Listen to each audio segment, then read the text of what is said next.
A girl's voice, urgent and sharp. Yoshito, fall back. These opponents are way out of your league. The blonde says it out of nowhere, catching our boy off guard. Yuri pulls him behind her, saying the same thing. It's too much for someone like him. The team jumps into the fight while the protagonist just stands there. Everyone really thinks he's just dead weight. Lizardmen closing in from every direction. The girls covering him. Then the big guy with the shield gets hit clean and knocked back. But he lands right on a trap that breaks the floor under Yoshito. He screams, but his voice fades as he falls. Then suddenly, he shifts his body. Instead of falling like a rag doll, he takes control and dives faster into the lower chamber. A new threat waiting for him down there. Not one lizardman. Multiple lizard commanders crawl out from every corridor, boxing him in. These aren't the weak ones from above. These are the ones that were giving his teammates real trouble. The creatures watch him like prey. They think this is easy. Yoshito stands up slowly, grabs his sword. His expression shifts. His eyes narrow. He tells the creatures they're going to regret bringing him down here. In a flash, he rushes in and tells them to get ready. The dungeon turns into a brutal fight. Poor lizard bros are losing their heads. Bodies getting dropped. The ones who try to run get caught in a second. He tears through them one after another. A whole army in front of him. But he knows those girls on the upper floors are at risk now that he's not there. He needs to move fast. Final swing. The last lizard man backs away in fear. Yoshito walks toward it calmly. I'll make this quick. He finishes it. He spots a door, a path back to the 4th floor. He walks through it. He steps back onto the 4th floor, tired but untouched. Yuri spots him and shouts his name, running over, checking every part of him for injuries. She's practically creaming herself. She's that happy a weakling like him didn't die alone down there. Manhwa walks up, more careful. Asks straight up, were you attacked by monsters? Pause. Yoshito gives a calm smile. Nah, nothing happened. Bro just left a pit full of wrecked lizard commanders behind him, but he's keeping it to himself so they don't worry. Manhwa tells him Nogishi panicked, figured Yoshito was dead, and ran to the boss room with his crew. Yoshito isn't surprised. He thanks both girls for worrying about him. They look at each other, a little caught off guard, and smile. Now let's hurry. We need to catch up to Nogishi. But out of nowhere, a surviving lizard man with its sword raised lunges straight at Yuri from behind. Yoshito's eyes go wide. He screams her name. Yuri turns around confused, right as the blade comes down. Manhwa starts to react, but Yoshito launches himself forward so hard the stone floor cracks under his feet. He gets there first, blocks the hit, and smashes the creature back with one strike. It goes flying. Silence. Manhwa stares. That speed wasn't normal. Yuri, still shaking, thanks him quietly. Yoshito, embarrassed, can barely get a word out. Manhwa thinks the awkward moment is funny, but then pushes. How did you react that fast? He gives a grin. Guess you finally noticed I'm not totally useless. Then his face gets serious. From now on, I'm not dead weight anymore. They reach the 5th floor. The mid-boss room door stands right in front of them. Manhwa explains. 10 floors total. This room is the midpoint. She and Yuri found it first, but Nogishi's crew took it from them. Yoshito steps inside. Red flames and a dude flying through the air hits the wall hard. One of Nogishi's teammates crumbling on impact. The Orc Lord stands in the center. Nogishi is still on his feet, cocky but about to get folded. He tells Yoshito not to get involved. Fires up his Aegis Mimesis, the unique gear he never shuts up about, supposed to block any attack. He charges the Orc Lord, lands some hits, looks solid. For a second, it actually looks like it's working. Nogishi grins, asks Yoshito if he's watching, brags about the gap between a real challenger and a chicken. The Orc Lord goes down. Then, behind the fallen boss, a chest shows up, glowing hard. Nogishi's eyes go wide with greed. A rare item, better than anything he's ever found. Yoshito's stomach drops. Something feels wrong. He shouts, Nogishi, don't open that. Too late. Nogishi rips it open. Nothing inside. A blinding light blows up and swallows the whole room. When it fades, everyone is somewhere completely different. The air feels heavier. A massive throne room. Nogishi thinks he's felt this pressure before, only ever on the top floor of a tower. Thick smoke rolls across the ground. A giant hand moves in the dark, furious eyes staring back. The Ogre Emperor rises from its throne, the boss of the entire magic tower. It charges. One punch destroys the concrete floor. The shockwave knocks everyone off balance. Nogishi rushes in with Aegis Mimesis and gets smacked aside like nothing. His body slams the ground. The skill won't activate because his body is too damaged. He's done. His teammates scream his name and run to him. Yoshito yells at them to stay back. They don't listen. The ogre hits them too. Swords hit the floor. Manhwa spots a magic seal forming. No way out. Yuri whispers, scared, are we going to die here? The ogre turns toward Yuri. She closes her eyes. Burst of light. Yoshito steps forward. Sword out. He knows the numbers. His stats aren't enough to beat a tower boss head on, but he has something no one else does. He can afford to lose. His plan, wear it down. Die as many times as it takes. He charges, lands a hit on the ogre's head. His teammates watch in shock. He's fighting it alone. The ogre hits back. Yoshito gets sent flying. He wonders if he's already hit his limit. The ogre hits him again. Manhwa gasps. Yoshito dies. His friends stare. But then the debuff panel flashes. Skill inversion kicks in. His agility spikes. He's back. Faster than before. His friends are lost, talking over each other. They know about infinite resurrection and its brutal penalty. They don't get how he's still fighting. Still getting stronger. Yoshito comes back again. Checks his stats. Not the right one yet. He needs a specific boost. He waits for the killing blow. Actually wants it. He dies. Comes back. Looks at his hands. Different now. The stat he needed finally hit. With the extra agility, a new message pops up. Respawn relocation unlocked. He can choose where he shows up within a 3-meter range. He grins. That's going to be useful. He picks a spot right behind the ogre's blind side. Respawns there. The ogre doesn't see it coming. Yoshito drives his sword in from behind. Manhwa, watching from across the room. How did he get there so fast? He keeps going. Strike after strike. He thinks for a second about Nogishi and the others. Annoying as they were, he never wished anything bad on them. But right now, his only goal is taking taking this thing down. The ogre turns, and for the first time the fight is even. Yoshido lines up one last big attack. The ogre can't keep up. Yoshido's speed is past it now. The hit lands clean. The ogre emperor roars and drops. Done. Yoshido lets out a breath. A unique gear drop and a magic stone appear. Before he can even think, Yuri crashes into him with a hug. She says she's so glad he made it. But then Mana gets serious. She thanks him, says if he hadn't won they'd both be dead. But the way he fights is crazy. She had to watch him die over and over. That hurt to see. Yoshido softens, says sorry for making them watch all that, then quiet but sure of himself. But no matter how many times it happens, I'll always come back. Even though dying that many times is really painful. The timer goes off. Boss defeated, moving everyone out in 10 seconds. The tower is falling apart. Yoshido looks around at the beaten challengers on the ground, says he'll never forget what they went through. The tower breaks apart piece by piece and disappears. A clean office. A woman, Rito Fuyune, stares at a screen showing the empty lot where the Hermes Tower used to be. 3 girls paying attention already. Let's go. Now how is this guy soloing dungeons if everyone thinks he's weak? Back in his old life, bro was stuck doing dead-end part-time jobs after high school. Then a tower showed up and he made the desperate call to become a challenger. A merchant sold him the infinite resurrection skill. He spent every last coin, then went into debt on top of it. He did whatever it took to buy that skill, but he had no idea what it would cost him. The penalty was brutal. His stats dropped every time he died. First death took 50 defense points, and he almost died for real on the next run. Then he lost 70 more, then 250 HP, then agility, a skill that was slowly destroying him. Now considering he would have been dead without it, it wasn't a total loss, but if he'd had something decent, he might not have died in the first place. Then came the gold skill stone on a floor he'd never seen before, a death corridor, built to be impossible, but he had lives to burn. He died dozens of times just to grab that one treasure, and then he got it, the inversion. Every negative flipped to positive. The moment the trash skill became the most broken ability out there, he gets stronger every time he dies, just as magically as it appeared. Yoshito looks like he still can't believe it. He looks at his own hand, realizing that if that imposing tower is vanishing, there's a reason. He clenches his fists as it slowly sinks in. He was the one responsible for clearing that tower. With a multicolored glow, the tower finishes fading into nothingness, while Yoshito keeps staring at what he did. With a subtle smile he can't hide, Yoshito tries to hold back his emotions, and finally manages to hide the excitement that scene gave him. Yoshito hears the chatter around him. The rumors are that the Hermes boss had been defeated. Someone asked if another challenger had already made it past the 5th floor. Others wondered if someone had rushed it, and that way wiped out the boss. Lost in thought, he answers silently to himself that the one who beat the boss was him, Takamichi Yoshito himself. Still, he'd feel better if it hadn't happened, because he never meant to hurt anyone for no reason. But he had to admit that a first tower clear was something incredible. He figures it's better to keep a low profile and not show his pride. He knows it's not a good idea to go around revealing his achievements, especially when it's about defeating the powerful Hermes, so he keeps trying to slip out of there quietly. But before he can dodge away, he hears voices in the background. It was Mana and Yuri, who get all hyped up when they see him, wanting to know every detail of the epic battle, including what rewards he got for winning. Everyone around is staring at him, and he ends up feeling awkward. Once again the whispers start, but now he's the center of attention. Some random comment about his resurrection skill being trash grabs attention. Whoever was talking keeps going, saying that even with that trash skill he still managed to beat Hermes. Maybe all that commotion made the hero thirsty. He slips past the people around him. He turns to the two of them and says they finally managed to get away from all that chaos. They asked about every detail, about the weapons he used, and the methods he used to pull off the win. And in the middle of the mess, someone even invited him to join a little group. Mana apologizes for not being more discreet, and Yoshito drinks his soda. Yuri says that if he took down Hermes he had to deal with the fact he'd end up being the center of attention. Yoshito seems to have liked hearing Yuri describe him as dominant. Yoshito goes back to thinking about the recent battle. He feels weird for judging himself as a bad challenger, thinking about the sacrifice he made to buy the infinite resurrection stone. He comes to the conclusion he didn't mess up by choosing that skill. Yuri takes advantage of him talking about his skill to ask something. She wants to know if there aren't any debuffs when he loses his life during a fight. Yoshito gets kind of confused and has a hard time explaining. He looks for the best words. It's hard for him to explain the inversion to them. His expression intimidates Yuri and she feels embarrassed,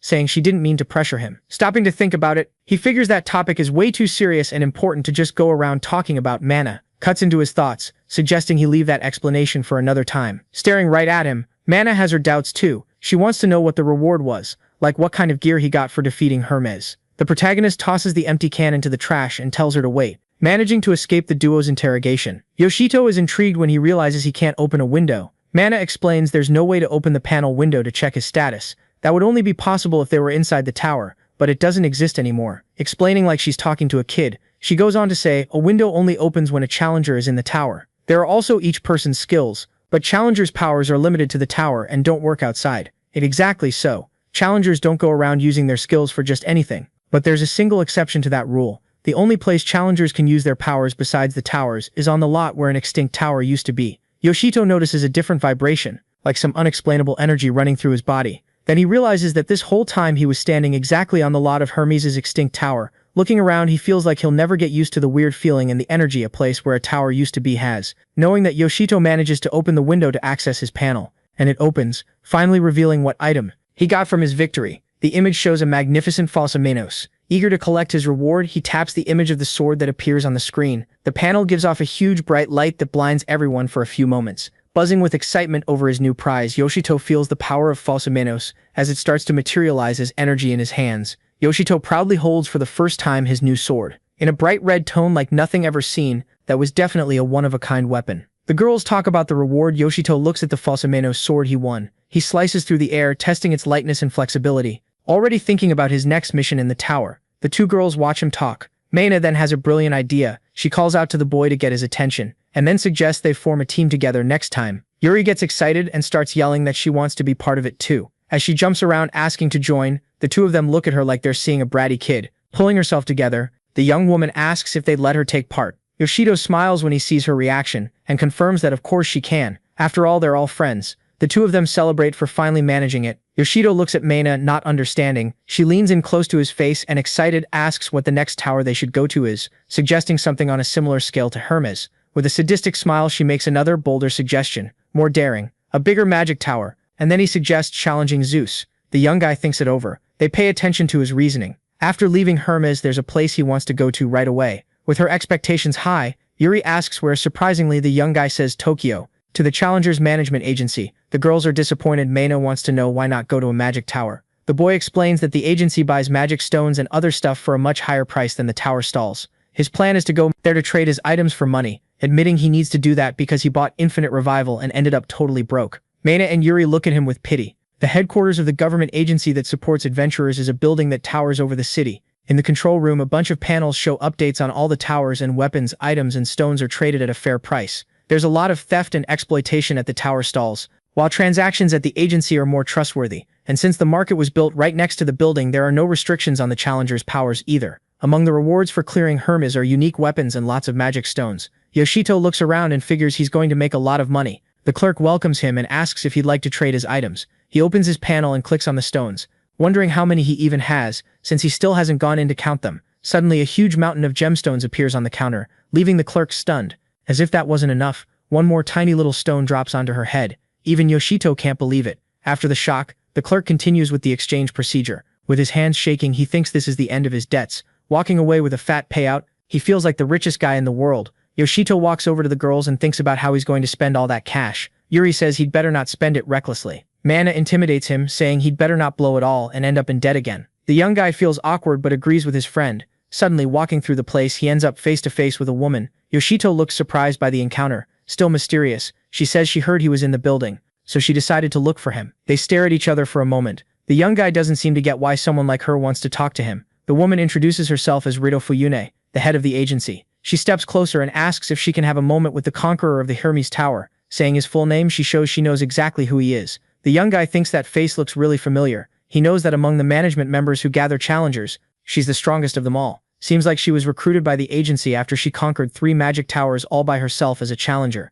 Becoming a star, she shows up in agency campaigns and ads broadcast all over the city. Rito keeps staring at him, waiting for an answer. So he asks what the agency president wants with him. She raises her hand, saying that first of all she wants to hear everything about how he conquered the Hermes magic tower. Yoshito listens to her with attention and suspicion. Finally, she adds that second she wants to test the true power of the new conqueror. The 4 of them walk down the corridors. The young guy has already started telling what happened, and Meina thinks it'd be a good idea to report the traps to the other challengers. Rito thanks the boy for telling her about it and says that as for the challenger Nogishi and his team, they will inform the families about the deaths. Her look turns melancholy, and she explains it's not uncommon for challengers to lose their lives in the towers, which is pretty obvious, she comments. Then she says that still, it hurts in a way. Yoshito lets out a sigh. He bites his lips as he thinking about all the tragedies he's witnessed. He concludes that up until now they've been telling themselves there was nothing they could do about it. Suddenly his eyes fill with tears and he admits that yes, it really is painful. Walking slowly, he concludes with relief that it's good to think that way.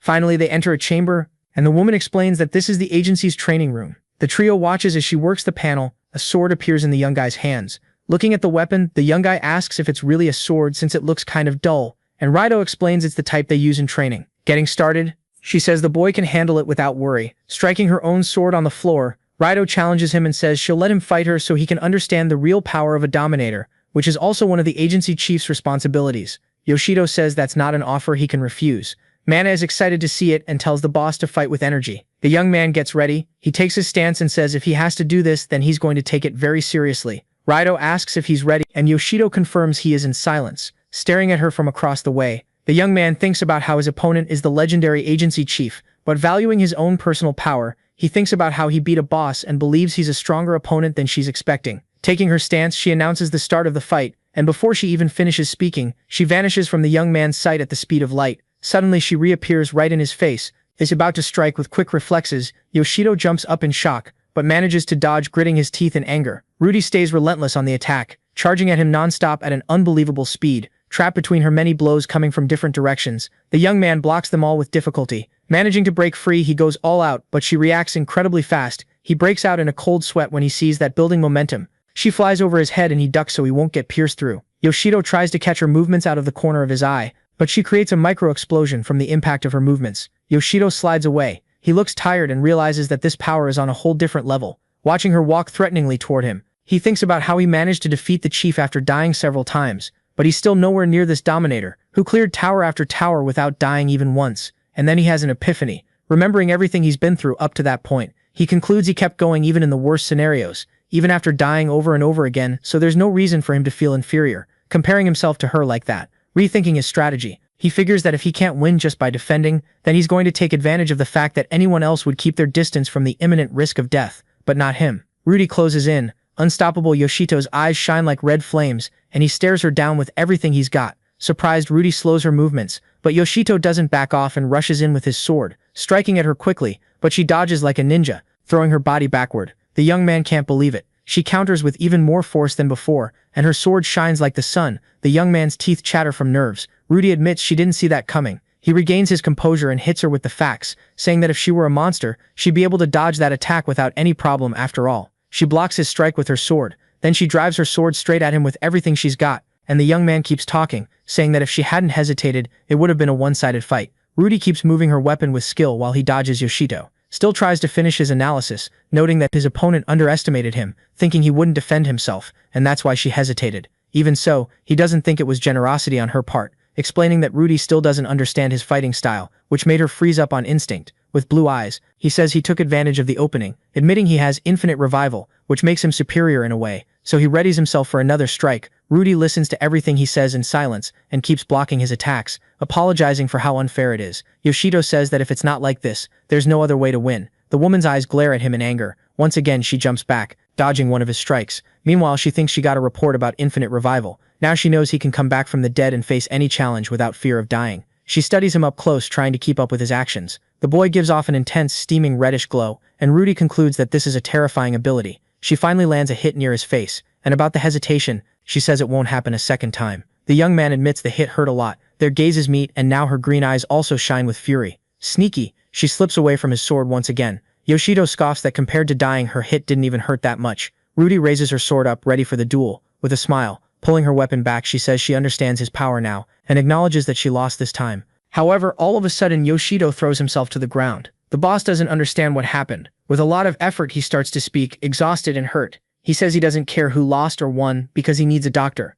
Then he passes out right there in front of her, and the girls Yuri and Mana run over to help him. Out of nowhere, he gets up like normal, saying he almost died. Rudy stares at him, saying he didn't die, and he tries to explain that that's not the point. Disappointed, he gives up trying to explain and just asks if he can leave. The boss says no and tells him they still need to have an important talk. The young man doesn't get it, and she starts explaining that she's noticed his power is above the average rate among the members, and because of that, she'd like to make a special request of him. His friends are impressed, and Mana can barely believe it, because the reward for a request coming from her is the biggest there is. Rudy explains that the reward can be paid in cash, and he's sure the amount will be more than satisfying for him. The young man hesitates, and even though he's grateful, he wants to know the details of the request. The boss explains that just a few hours ago, the agency detected the opening of a new tower. Security sent by the company is guarding the entrance, which for now is closed. Her proposal is that the young man be the first to go in there to gather valuable information. The tower's name is Persephone, and there's a preliminary investigation underway, but this is a request she can only make to him. The head of the management department gives Yoshito the mission to investigate the Tower of Persephone, a task only he can carry out. Yoshito asks if normally someone from the department itself wouldn't investigate the new tower. Rito Fuyune answers that they already sent out the department's challengers, which surprises the young man. 2 groups have already been sent to the tower, and out of those 10 people, none came back. Yuri asks if not even a single person returned, and shocked. Manhwa says it's impossible that nobody managed to come back. The boss says she also believed that was impossible. However, all the challengers assigned to the investigation were found dead at the tower entrance, and all of them showed signs that they tried to escape but ran out of strength before they could. That hits Yoshito hard, and he asks if the entrance area isn't supposed to be safe. Fuyune says yes, it should be a protected space and monsters shouldn't appear. On top of that, she also thinks about the fact that the bodies don't show injuries caused by any beast, meaning they still don't know what or who took them down. The agency boss says that when she received the report about the situation, she only requested that the bodies be recovered. As the scene shows the inside of the magical tower, the woman finishes by saying they really don't know what happened to the challengers.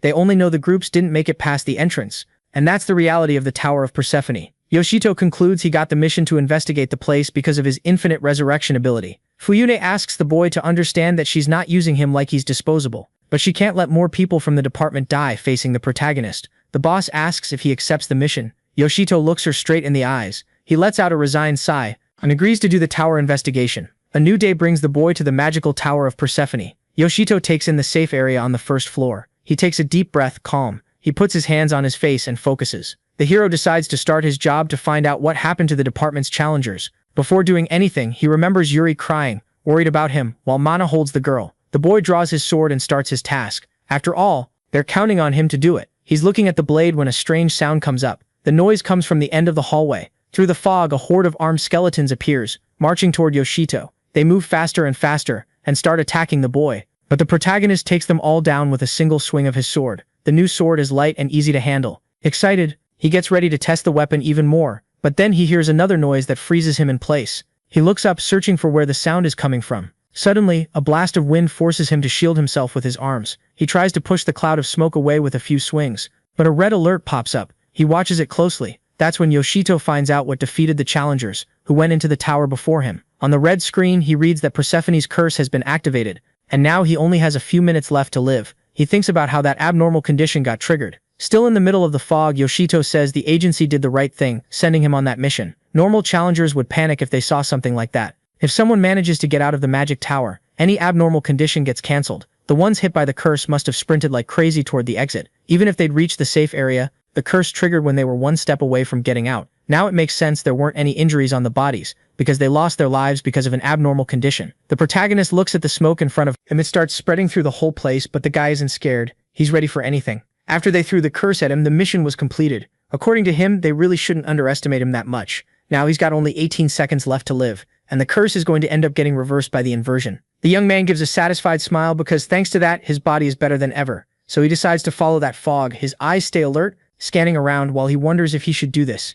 Either way, the curse is coming again, and if this keeps up, no challenger will be able to conquer the tower. Now that fog is getting even thicker. He watches the place he's in carefully. That has to be the source of that whole curse. Out of the corner of his eye, he notices something, and an energy sucks in everything around it. Takamichi watches it with focus and curiosity. All of a sudden, a shadow creature shows up, flying over the area. That's the gate guardian of the cursed source. The creature looks pretty pissed off. Quickly, the protagonist gets ready to attack. The guardian growls and readies its power. The purple fog spreads all over its body. The boy freaks out at all that smoke, but the creature keeps going, now with its power spiraling. Terrifying. The monster yells something, and then Takamichi gets it. That guardian controls that whole place. Even the stacked curses are overflowing with its thirst to take lives. Suddenly, some skeletons rush toward the guy. Looks like the guardian called in other monsters for the party, and they all surround the young boy with his sword. He manages to defend himself from the attacks, but one in particular hits him dead on. Tired and with a few injuries, he feels pain. Then he drops to the ground. He lost his life one more time. The creature growls again like it's laughing,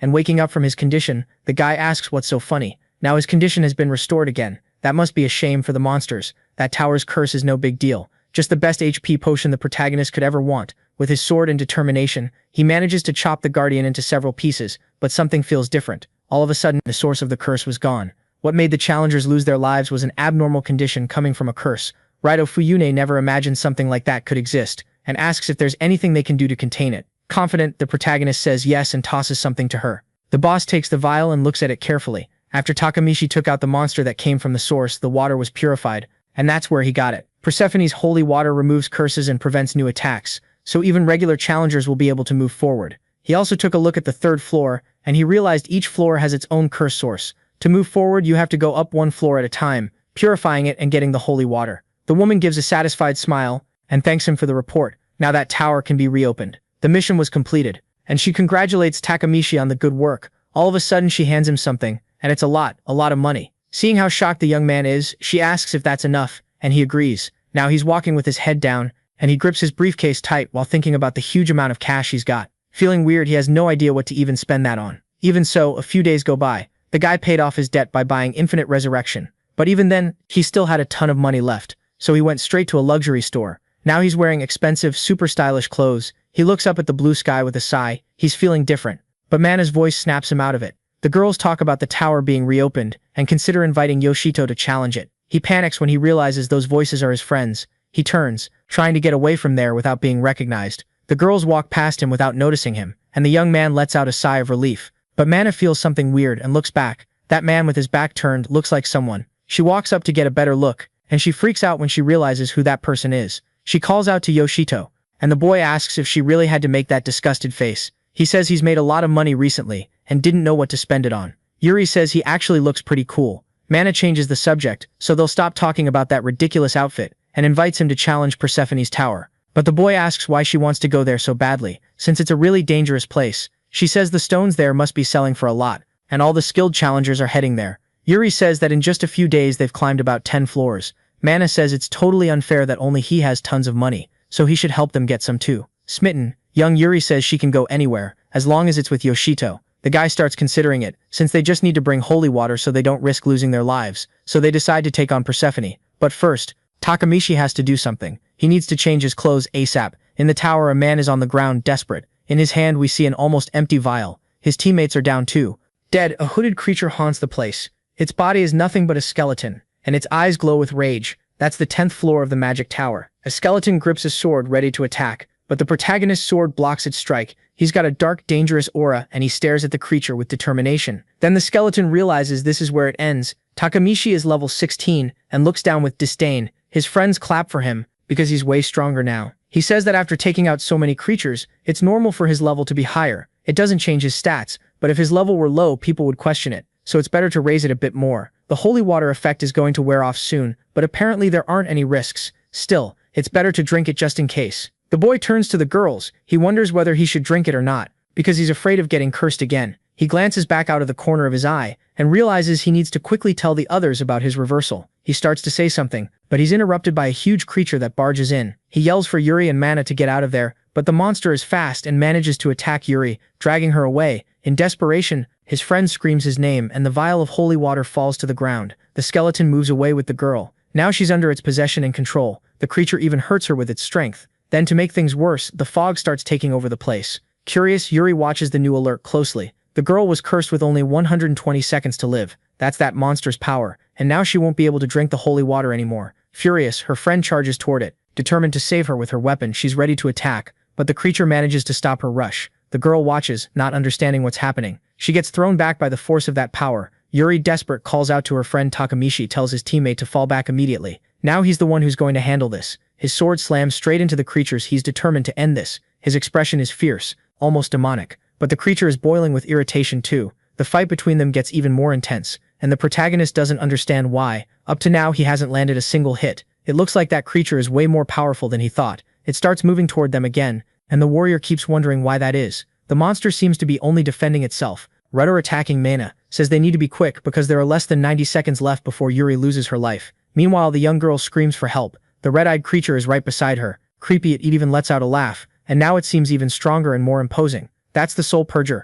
All of a sudden, Takamichi understands everything. That thing is waiting for the holy water effect to wear off so it can attack. It's counting on the challenger's fear, but either way, the purger shouldn't underestimate him. And then with all his fury, he charges at that monster. The boy is furious at being underestimated. He lunges at the creature. Now the two are face to face. The monster even becomes alert, curious about it. The guy, though, keeps his stance steady and defiant. He leaps toward the beast, but the monster backs off, running away from the fight. So Mana and Yoshito decide they have to chase it. They both start running at full speed. Suddenly, something catches their attention. The creature is in the back with Yuri, and in front of them there are countless undead. The purifier orders his servants to attack. Then the protagonist realizes they were both lured there, and he asks if Mana is scared, but she gives a little smirk, like she'd ever get scared that easily. She uses a weapon to attack, and her strikes are so precise they split the creature's bodies apart. and the best part is she's still just warming up with a smile. The warrior asks if she can keep this up. With a determined look, she says yes, and they both go all out toward the beast. Now just to mix things up, the skeletons are using spears,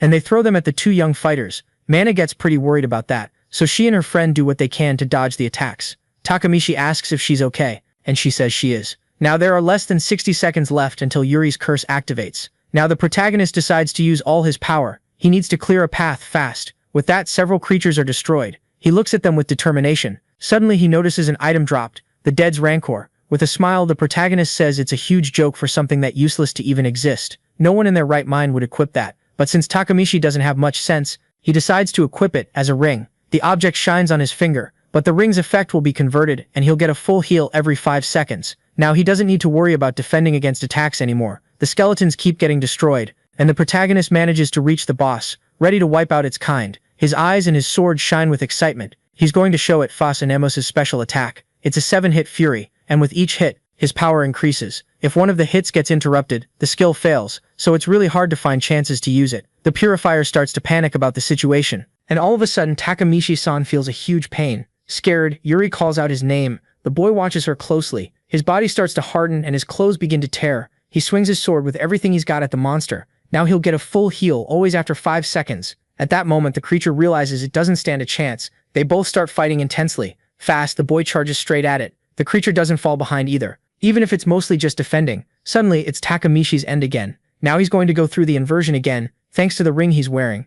The battle intensifies and the monster realizes this will be its end. For his final attack, the warrior decides to use his strongest strike. With a grim expression, he gets ready to play his last card. And a huge, powerful explosion floods the whole place. A huge explosion of light happens, making the monster scream as it shatters. Shiramachi starts to fall, completely unconscious. We see her body is about to hit the ground, but luckily for the girl, the protag shows up and catches her in his arms, and the young woman wakes up startled. Smiling, Yoshido feels relieved, seeing she isn't hurt, while the tough girl thanks him for saving her. Mana shows up and says it's nice that they're getting along, but they need to remember the curse. The girl hands her friend a potion vial, saying that if she uses it, she'll be fine. Surprised, the blonde girl comments that the creature waited for the holy water's effect to wear off. Suddenly, red screens start popping up, catching our boy's attention. He gets scared but remembers that's the ring's effect and wonders how long the object is going to last. We find out that the ring, when equipped, gives a death effect every 5 seconds. Catching Yoshido off guard, the redstone cracks, releasing a purple mist in his thoughts. The guy prays that it won't explode in his hand, and deciding not to push his luck, he starts trying to pull the ring off his finger, but it won't come off. A strong light starts radiating from the red stone, making our boy break out in a cold sweat. But then, out of nowhere, a message appears saying that the skill rankets of the bodies has reached its max, and that the ring of bodies will be transformed into a putrid ring. The blonde girl asks what happened. Not knowing either, the protag says something weird happened with the item he picked up, but since it doesn't seem to have any effect, he's going to take the ring off his finger. Turning to the girls, Yoshido asks what the next step is. Thinking it over, Mana says Yuri got a huge scare, so it'd be better to just collect the magic stones and head back. Feeling guilty, the black-haired girl apologizes, but her friend tells her to relax. Determined, Shiramachi says she'll do her best to at least collect the magic stones, and a few minutes later we see she's really keeping her promise. But after a few hours, the pair is already exhausted, while she doesn't stop working. We find out Persephone's conquest kept going without any major issues, and because of the huge number of challengers, the upper floors were cleared, so in a week it was reported that the boss room had been found on the 30th floor. We're taken to Tokyo's Challenger Management Department, where the protagonist is alone having coffee. Suddenly, a conversation catches his attention. A guy asks the other if he's heard about the boss room. That's sealed, not letting any challenger enter. Someone else shows up and apologizes to Yoshito for the wait. It's the guy's 2 allies, excited. Hekia asks if today they're going to go check out the boss room. The protagonist then asks if she already knows how to get in. Smiling, the girl says someone she knows found a clue on the last floor, leaving our boy with his mouth hanging open. Speaking quietly, the blonde challenger says the clue is a short phrase that says, as proof of many deaths, the proof of decay rises. Intrigued, the guy asks what the hell that's supposed to mean. Even more confused, the pink-eyed girl says she has no idea. Trying to bring a little hope, Yuri says she also got some information, then reveals that apparently a lot of people who were in the tower received a ring with a death effect. Mana asks if Takamichi still has his apple. As the protagonist opens his inventory, the brunette challenger says she thinks you can only drop 1 ring per person. That's why some people think the item might be the key. Thinking, our boy says that even after killing a bunch of small fry fish, he couldn't get another ring to drop. Then remembering the phrase his ally mentioned, the black-haired girl then says that apparently, even after equipping the ring, the boss room doesn't open. Having put it all together, Yoshito starts walking, saying, without turning around, that they need to go to Persephone. since probably only his ring will be able to open the boss room, because it's a magic key. After a few minutes, the trio quickly reaches the tower's 30th floor. In his head, our boy wonders what he'll do if he's wrong, since the last thing he wants is to look like an idiot in front of the girls. Curious, Yuri decides to just ask already why the protagonist thinks the ring will open the door. Explaining, the guy says that after the ring's death effect hit its limit, the object turned into another item, shouting. The brunette challenger asks what he means. He activated the accessory's death effect, then remembering the guy has the infinite resurrection skill, even though he only used reversal. Yoshito says the most important thing is that the ring doesn't have any effect anymore after it transformed, which is pretty suspicious since there's no obvious reason for that to have happened, and that's where the clue comes in. Because to him, the phrase means you were supposed to trigger the death effect a bunch of times until the ring turned rotten. The two girls get excited by the explanation. Being modest, the protagonist says he figured all that out by accident, while thinking, at the same time as he gets embarrassed, that he talked too much, but now all he can do is count on the ring in his hand and pray he doesn't become a joke. Before our boy tries to open the door with the ring,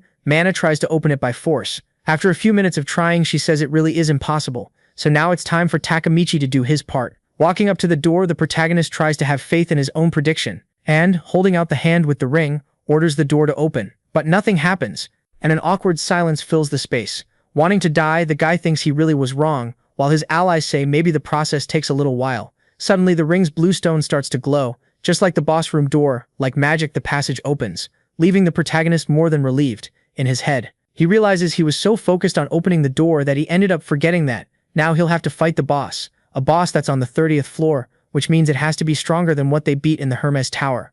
Worried, Yoshito turns around and says that they need to regroup, but showing it won't be that simple. The monster sticks its hand out, then grabs our boy, and he's just dragged into the room, leaving the girls freaking out. Inside, the guy gets tossed up into the air but manages to land on the ground without totally wrecking himself. While he yells and breaks out in a cold sweat, shouting, he tells his allies not to come in there. Suddenly, the door closes and a circle of red light appears. Standing up, Takamichi figures that once you go in, you're not allowed to leave. We see that in front of him, a big spiral of blue light releases a thick fog until a monstrous foot starts coming out of the portal, and after a few, the boss stands in front of the trio, who stare it down, steady, ready to fight the monster. With a corpse-like face and a red eye, slams its staff into the ground, making a huge burst of light go off, and after looking deep into the challenger's souls, it lets out a terrifying roar, kicking up a gale with his sword in hand. Yoshito says that apparently, he has no choice except to take responsibility for having opened the door. The elder bone priest keeps staring at the trio, then says something in another language. Suddenly, the creature makes blue flames surround the challengers. To make it worse, skeletons start coming out of the flames, gathering like an army ready to help their master. Thinking, our boy says that, like this, they'll be at a huge disadvantage if he doesn't end it all fast. Without hesitating, Yoshito charges the elder, determined to ignore the soldiers, since what matters is killing the main one. Our boy manages to land a hit, but to his surprise his sword only hits the monster's shield, which then causes an explosion that blasts him away. Nervous, the protag figures his opponent has perfect defense. Suddenly, one of the skeletons appears behind him, ready to attack, and because he's focused on the enemy in front, he ends up taking a slash that makes him spit strawberry juice out of his mouth, about to get hit with a double attack. Our boy wonders how that's even possible. A message pops up, warning that he died, and that as a penalty, a -40 defense debuff will be applied, but thanks to the inversion skill, the penalty is turned into +40. Back from the dead, Takamichi swings at the skeleton, which manages to block using all his strength to push through. The protag says that, even if they're just a bunch of bones, the weight of their attacks and the creature's speed are on a totally different level from the ones on the floors below. We see the protag is about to get beaten again, because he's fighting several skeletons, not just one, showing they're smart too. The monsters grab the guy's arms, completely pinning him down right after the bone priest decides to come closer, making Yoshito realize he's seriously screwed. Suddenly something catches the boss's attention, and it turns to look. Thinking, our boy wonders what's going on, and quickly finds out it's Yuri and Mana. With her weapon, the dark-haired challenger unleashes her power, which heads straight for the skeleton army, causing a huge water spout. Happy, the girl yells that they did it. But quickly the look on her face changes, because the skeletons are still standing, soaked but standing. Sakia tries to stop the pile of bones from getting closer. Surrounded, the girls wonder what to do. Shouting, the protag orders the skeletons holding him to get out of his way, showing he's extremely worried about his allies. Unlucky for him, the elder isn't really in the mood to let him escape, and slamming its staff into the ground, leaves Takamichi without one of his arms. In excruciating pain, the protag starts screaming, all while staring at the boss, which looks like it's having fun. The skeletons keep holding the guy so their master can keep doing what it was doing. Our boy screams again, and now, without one arm and without one leg, begs the creature to stop. But unfortunately, his pleas aren't heard. All we see is strawberry juice flying everywhere, until the screams stop thrown on the ground. In a puddle of his own fluids, the protag still alive looks at the elder, then says he just picked up a staff trauma. Yoshito dies for the second time, leaving the boss over the moon. After some time, the guy opens his eyes and, remembering what he saw last, starts sweating from sheer terror. To make things worse, his mind starts replaying the moments when he was attacked, and even though his arms are back where they belong now, our boy can't stop shaking while he hides his face with both hands, then letting out a terrifying scream until he runs out of breath and falls forward. Staring at the screen, the young guy thinks that if he doesn't go back, no one will be able to save Yuri and Mana, so he needs to hurry up and revive to defeat the Bone Priest. Still panicking, the main guy says he doesn't have time to fall apart, and says he knows exactly what he has to do. The problem is he can't stop shaking. About to head back into the fight, Takamichi figures that, no matter what, it's better to change where he respawns. With the process finished, he comes back behind the boss. When the boy shows up, the two girls are surprised. Our boy decides to get the creature's attention, but when he remembers those red eyes, his hand starts shaking nonstop again, standing face to face with the skeleton army. The main guy puts a hand to his face and says it's so pathetic that he can't even move, but when he sees the worst is about to happen to his allies, a fury takes over his body. While the boss stares him down, suddenly an explosion goes off right in the red circle that was sealing the door, catching our boy completely off guard. Turning around, he sees a man with a huge sword coming out of the hole, heading toward the priest. The stranger says he heard nobody could open the door, so he used force, but he didn't expect there were already people inside. After the dust settles, the man looks at the situation around him until he sees the main guy crying in terror, scratching his neck. He says that apparently the trio isn't having their best day. Suddenly, two skeletons rush toward Takamichi, who gets saved by the sword of the guy who just arrived. Finishing off the creatures, he says he'll give the boy a hand, so he should just relax, since he's standing before the king of dominators, Kogura Okiomi, the one who won't let anyone there die.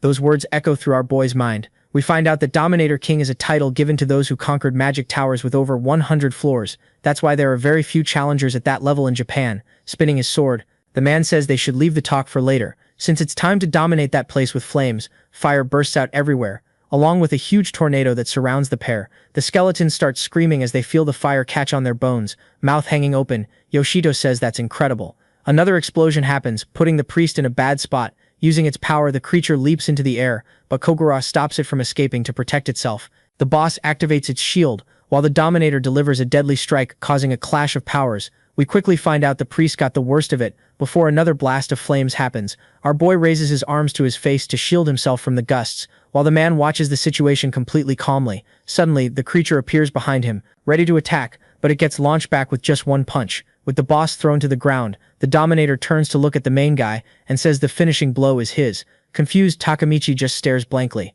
Kogura then says he doesn't know what the boy went through in there, but he looks awful, so he should take the chance and settle things once and for all, so he doesn't carry that feeling with him when he leaves. Still breaking out in cold sweat, our boy grips his sword tightly, then thanks him. The boss's eyes go wide and it decides to attack one more time so it won't die, but the main guy is faster, and swinging his blade, says that thanks to him, he feels like fighting again. The Dominator watches the scene with a proud look, and then asks if doing that was enough to chase the fear away. Turning around, our boy says yes, putting a hand on the boy's shoulder. Okiomi says that he can finally congratulate the Dominator of the Tower of Persephone.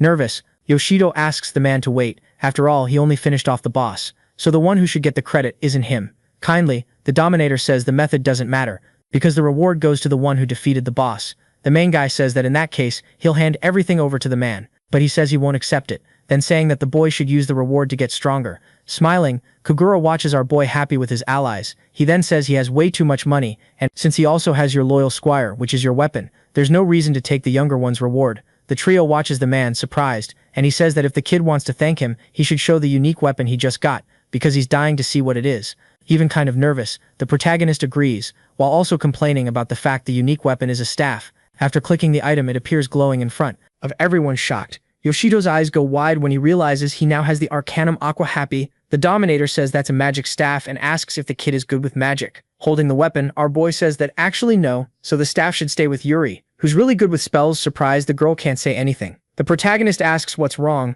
explaining. The challenger says she doesn't deserve to keep the item. Leaving our boy really confused, Shiramachi then says she talked with Yuri about how they couldn't help with anything. Not just that time, but in the fight against the previous boss too, which made them nothing but a burden to the kid. So both of them think forming the team wasn't a very good decision. Disagreeing, Takamichi says that time didn't count because if it weren't for Kogura, he wouldn't have been able to protect them. Hearing that makes Sakia smile. Then the girl asks if he still hasn't realized that they've turned into things that need protecting. Breaking out in a cold sweat, the protagonist says that's not what he meant, but it seems like it's too late, since the blonde girl says that's exactly why the two of them are going to get stronger. Confused, our boy asks what that's supposed to mean. Yuri then says the two of them are going to take on towers like that one by themselves. Adding on, Mana says that after they get stronger, they'll definitely come back to the team. Determined, the dark-haired challenger says that's why the kid should keep the staff. But he tosses the item to her and says that actually if they're going to clear towers, that's even more reason for her to keep the weapon, since anyone who wants to get stronger should use everything they've got on hand. Even wanting to refuse, Shiramachi gives up arguing. Suddenly a message appears, saying the boss of Persephone's tower has been defeated, and the tower will disappear in 10 seconds, before being teleported. The protagonist says he'll meet up with the pair later, somewhere else. Kogura says that was a pretty grown-up goodbye. Sitting down, Yoshito says it's not really like that because he's really sad about the situation. The man walks up and calls the kid by name, which catches him off guard, explaining the challenger says he heard the girls call him that, then asks why the kid doesn't come with him, since he's got some free time now. Turning around, the protagonist asks if the man needs him to do something. While stretching, he says that actually he got called in by the head of the Tokyo department, but normally, he stays in the central region, which means if they called him out there, the job's gonna be pretty complicated. So he stopped by Persephone to kill time before the meeting, but ended up running into the kid in there. Walking along, Takamichi asks why the man is so interested in someone like him, since he hasn't even seen his infinite resurrection ability, so there's no reason for that kind of interest. Turning, Okiyomi says he heard from Fuyune that the kid was a promising dominator from the new generation. That info catches the protagonist off guard. Shocked, he asks if the boss really said that, and confirming it. The man says he was surprised to see him inside the boss room because he thought he was just some regular person. Embarrassed, our boy says he's a regular guy, since he couldn't do anything against the priest. Giving him a push, the dominator says in that case, he just needs to try harder next time. Then adds that even after all that, there's still plenty of time before the meeting, so he and Yoshito should go do some shopping to relax, and it'll be paid for by him of course, since first of all, the kid needs to learn how to spend smart thinking. Our boy says he's going to learn financial literacy from one of the few king dominators in Japan, which gets him super excited. A few hours of shopping later, Takamichi and Kogura show up with their new look. In front of the department head, without showing much reaction, the woman asks who they are. Furious, the protagonist tells her not to ask what she already knows. Confused, the young woman says they're dressed in a weird way. Looking at our boy, the dominator, he says that, even being someone with plenty of money and success, none of that matters if it doesn't come with good fashion sense. Then the girl says that even if that's true, those clothes are still ridiculous. Shouting, Yoshito says she doesn't seem interested in fashion, and that she probably only wears baggy clothes when she's home alone. After staying silent for a few seconds, the woman stands up. Then she shows a photo of herself where the caption says the fashion trend the department chief has adopted is now among the 7 most popular. On his knees, our boy begs for forgiveness, while the man laughs. Getting straight to the point, Kogura asks Fuyune why she called him. Then the young woman says there's only one reason she did that, which is that Tokyo's Challenger department is about to carry out a large-scale operation. Intrigued, the protagonist asks what kind of operation, explaining. The department chief says the operation will be carried out at the biggest magic lot in Kanto, with the goal of taking the Tower of Zeus. Then the man says he was already expecting that, because lately the number of deaths in the conquest of the higher floors just keeps going up, and the department can't ignore the situation anymore. The woman says the remaining rewards on Zeus's upper floors will be distributed to everyone involved in the operation, from the front line to the support units, and on top of that, volunteers will be assigned according to their abilities. Since the danger level of the magic tower can't be compared to normal towers, and even with the department leading it, a high number of deaths is still expected. That's why she wants the Dominator on the front line, to reduce casualties. After all, he's the one who conquered Hephaestus's great magic tower in the central region. Lowering his head, Kogura says that if his presence will save lives, he'll lend all his power. Thinking, Yoshito concludes he's just extra there. All of a sudden, the Dominator says he has one condition, because he'd like to take the boy with him to the front line too. Fuyune says that's fine, leaving the protagonist completely terrified. Smiling, the man says he's counting on him. While our boy yells, "What do you mean? We're taken to Proteus's magic tower." Stretching out his arm, Okiyomi asks the protagonist if he's ready to level up. Moments before that happens, we find out the department chief said the plan to conquer Zeus still was in progress, so the duo should spend the time doing whatever they want. Without hesitating, the Dominator asks if there's any magic tower in the area that's good for leveling up, because before taking Takamichi to the front line, he wants to train him as much as he can. Our boy asks if he has any choice, but the man says no. Confused, he asks why the Dominator wants to take him along. Then Kogura says he just wants the boy to get stronger. After all, there's no one more suitable than him. The explanation doesn't help the protagonist at all. Then Fuyune says that if it's for leveling up, she recommends Proteus's magic tower, because even without any special trait, it has high-level monsters, plus a big mine of magic stones, making it a pretty popular place among adventurers. The Dominator says that in that case, that's where they're going, then turning around to leave, while saying that he and the young man should take the chance to kill the boss too. Inside the tower, we see the duo watching an armored soldier next to Yoshito. Okiyomi says he wants to see how far the young man can get on his own. Taking a deep breath before answering, our boy gets ready to attack, and rushing in, says he'll try. The soldier quickly swings, grazing the challenger's cheek. Our boy ducks to counterattack, making the enemy step back before crashing hard to the ground. But recovering immediately, the creature raises its sword again, looking up while smiling. Takamichi says that swing was way too wide. The soldier ends up dropping to his knees, making the boy feel relieved. But suddenly, Kogura shouts, warning that it's not over yet. When the protagonist turns to look behind him, he realizes his opponent threw the sword, and now it's coming straight at him. In his thoughts, the Dominator reveals he'd like to help, but before they fight side by side, he needs to see with his own eyes what the young man is capable of. Seeing the blow was fatal. The man apologizes to himself. Our boy gets thrown back and falls with the sword still lodged in his body. With eyes showing no sign of life,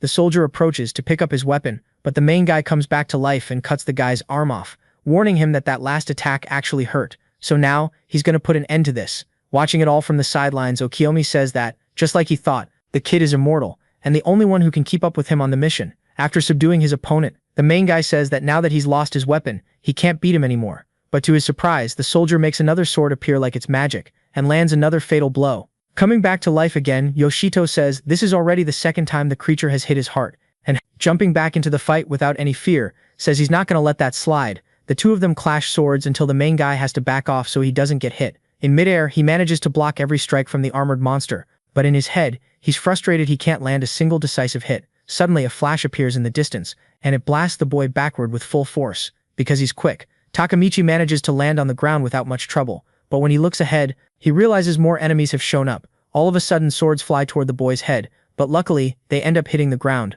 The creatures start closing in, smiling. Our boy says this has gotta be a joke, referring to the fact that 4 soldiers have surrounded him with his sword. He starts blocking the opponent's strikes, but one pushes in harder, almost hitting him, so to defend himself, Yoshito attacks, forcing the enemies to back off. After that, he tries to do 1,000 things at once, so he won't die again. Thinking the main guy concludes the situation is bad, and if things keep going like that, the ending will be the same as the other times. Suddenly, Kogura comes up, then says it's time to stop just watching. With a single strike, the Dominator sends the soldiers flying, making them slam hard into the stone wall. Looking at the main guy, the man says his power really is impressive, but now it's his turn to show his true strength. Without hesitating, the Dominator activates his ability, before burning the soldiers with the flames of his sword. A little farther away, our boy watches it all with his mouth hanging open. After finishing his attack, Okiyomi calls out to his new friend, and says he was planning to show off a bit more, but the enemy's ended up evaporating in a single hit. Shocked, the main guy says that was enough to understand just how strong he is. Realizing he scared the kid, the Dominator says that's not what he meant,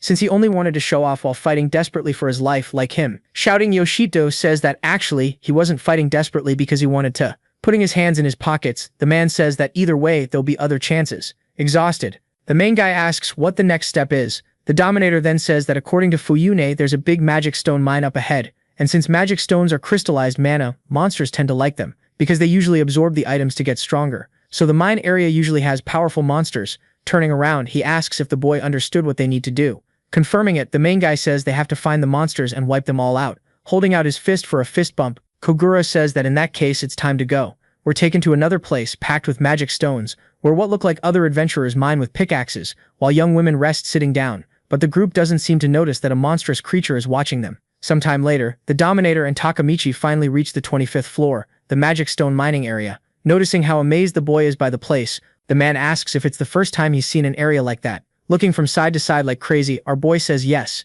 Then remembering that the last time he traded magic stones he made so much money he was able to pay off his debts, but now if they managed to trade all the magic stones from that mine, they could end up filthy rich. Excited, he says, it's time to start mining. The Dominator apologizes for ruining the kid's plans and says that if you could get rich off that, there'd be way more explorers. Thinking it over, our boy says that yeah, there really aren't that many people there, explaining. The man reveals that if there are lots of magic stones embedded in one place, their power ends up dropping, since when they form they compete for the magic around them. That's why the ones in that area are mixed with impurities, which means they're not worth much at all. Even so, a lot of people still mine there, which made the management department protect the environment, making the place really safe for anyone who wants to go in. A bit further ahead, a girl celebrates with her friends after finding a big stone. Thinking to himself, the main guy says the trio looks like they're having fun. The scene makes him remember his old team, since after he split up with the girls he ended up feeling kind of lonely, showing that's not really the case. Kogura shows up again and wraps an arm around the guy's neck, then asks if he's into one of the girls. Since he won't stop staring at them, in his head our boy says the guy is super annoying, and slipping out of the hold, he says out loud that he's not into anyone. The tamer then says the kid is really a pain. Then right after that he asks which of the girls who used to travel with him the guy liked. Somewhere else, Yuri seems to sense something getting no answer. The man says both of them were really beautiful, and that he knows the main guy likes one of them, or maybe Fuyune. Our boy has no idea how to get out of that awkward situation. Far from there, the tan challenger says something's going on, while her friend tells her to focus on the fight. Nervous, Takamichi asks the tamer to stop asking stupid stuff. After all, they came there to train, not to talk romance. The man points a finger at the guy and, calling him a brat, orders him to shut up. One of the girls who was mining tells her friends they should try pushing a bit further, and after finding an area with huge rocks they decide to start working right away. But when she swings the pickaxe, the short-haired girl hurts her hand and says those rocks are way harder than the others. Then asking what could be the reason for that, to the trio's bad luck, a monster opens its eyes, immediately catching the protagonist's attention. Furious, the creature starts to rise, leaving the girls wide-eyed with its size and its shape. Without hesitating, the beast throws its first attack using arms that came out of the top of its head, while it sends magic rocks flying everywhere. Unfortunately, the trio of girls is right in the line of fire of those sharp chunks, to the point they can only put their hands over their heads and wait for the worst. Luckily, Yoshito jumps in front at just the right moment, and with his sword manages to knock the rocks away. Turning around, he asks if the miners are okay, and says they can run now. Relieved, the girls thank him alone with the creature. Our boy says he tried to be nice, but as expected, his plans never work out the way he wants, falling to the ground with magic rocks stuck in his body. The main guy says dying while saving someone isn't that bad, but someday, he'd like to be like Okiyomi, who can save people and still look cool doing it. Furious, the stone creature stretches out its foot to finish the job, thinking about what he wants after he dies. Takamichi reflects on what he'll do after conquering the magic towers and making tons of money, enough that he won't have to worry about it anymore. Quickly concluding that, actually he still doesn't have an answer to that, but he's sure that, after seeing how the Tamer King saved him and saved his team in Persephone, all he wants is to become an adventurer who saves others in incredible ways. Reviving for the 50th time using his skill. Our boy says that to reach the man's level, he's still missing a lot of skill and experience, so he needs to keep pushing his training. Charging at the monster, the main guy gets its attention and then asks if the creature wouldn't like to die with him. Determined, he throws his first strike, but to his frustration the enemy's shell is really tough, which means cutting it won't be easy at all. Turning around, the guy asks where Kogura went. We see he's at the mine entrance, helping evacuate the miners. A young man comes up and says that as a guard he can't just run away. The tamer then says he knows dealing with that monster is his responsibility and the others too, but that day nobody will need to worry, because his partner will handle it. Hearing that, Yoshito's eyes go wide. Suddenly the monster launches more sharp magic rocks, forcing the main guy to swing his sword over and over. Worried, he decides to start running so he won't get hit, but stops when he hears Okiyomi shouting his name. Smiling, the man asks if he has any intelligence. Shouting, our boy asks if he's messing with him at a time like this. Laughing, the tamer says he's talking about the intelligence stat. Well, if he's got a good amount of that specific stat, he should try to pay closer attention to figure out the secret behind the monster's toughness, which should show up pretty soon. Saying goodbye, the man says he'll leave things to him. Focused, the protagonist says he ended up with a pretty irresponsible friend. We find out that intelligence is a stat that scales with magic, and everything has magical power. So as that stat goes up, the number of powerful spells also goes up. In his head, the boy says that thanks to his skill, his intelligence went up, but not enough for him to use magic. But to his surprise, when he looks at the panel, he finds out that he actually can. Confused, our boy wonders how that's possible. Then he remembers that when he died earlier, his intelligence went up, which means his agonizing death had some kind of benefit. Without hesitating, he activates his magic sense, which reveals a flow of magic around the creature's body, since he still can't control his new skill very well. Yoshito figures he needs to focus more. All of a sudden, he realizes the monster is protecting its own body with magic, and that's why it has such a hard shell. The creature stares at the protagonist, waiting for a move. Out of nowhere, 3 circles of light appear above its head. Thinking again, the boy wonders if the stone's magical power is being gathered. Then he concludes that if that's really it, he's screwed. The monster fires off a blast of light, sending our boy flying backward with everything. On the ground, he says that even if he can see the magic shell, it's useless if he can't beat the creature. But then, when he focuses again, he notices the shape of the shell became unstable when it came into contact with the magic around it, which means there really is an opening. Determined, Takamichi charges in again, saying he's going to rip his opponent out of the shell to greet it with a deadly attack, using a bit more of his new skill. The protagonist figures that since the enemy's defensive shell became temporarily unstable, all he has to do is hit it with enough magic to break the shield. But first he'll need to saturate the area with magic by destroying the magic stones. The monster attacks again, launching a rain of stones toward the boy. Running, our boy manages to get out unscathed, but then he runs into more stones coming from another direction. The attack forces him to jump, using the wall as support. close enough to the embedded stones. He starts slashing with his sword, breaking the items into little pieces. Turning around, the protagonist thinks that should be enough. But, to his surprise, the monster isn't in the same place anymore. The creature drops hard right behind the boy, who activates his magic manipulation skill again, while thousands of stones fly toward him. Thinking it over, Takemichi says that attribute only has the effect of gathering magic around him, but not producing magic or letting him use it. Still, to break his opponent's defensive shell, that'll work just fine. Moving at the speed of light, the protagonist lands a deadly strike on the creature, but when he sees the shield only cracked a tiny bit, he realizes his attack still isn't strong enough, so he'll have to use his trump card. Getting ready, our boy says it's time to bloom. Then he activates his unique skill, called Chain Burst Furious. The monster attacks using the only thing it knows how to do. While defending himself, the boy thinks he'll first chain the 7 strikes, because with each one, his attack gets stronger. Then at the end, he'll add magic and unleash all his strength. Switching it up, the creature hurls huge stones toward the protagonist, who crouches down to block. Then he says he's not in a hurry, because the more magic he builds up, the more he'll be able to send back at his opponent. When it sees the young man coming at it, the monster uses its magic portals again, but unlucky for it, Yoshido is faster than ever, getting really close. He says that this time the monster won't be able to stop his attack. We find out that because of the massive surge of magic, the final attack underwent a transformation. Watching everything after coming back, Kagura says the young man went beyond his expectations, shouting.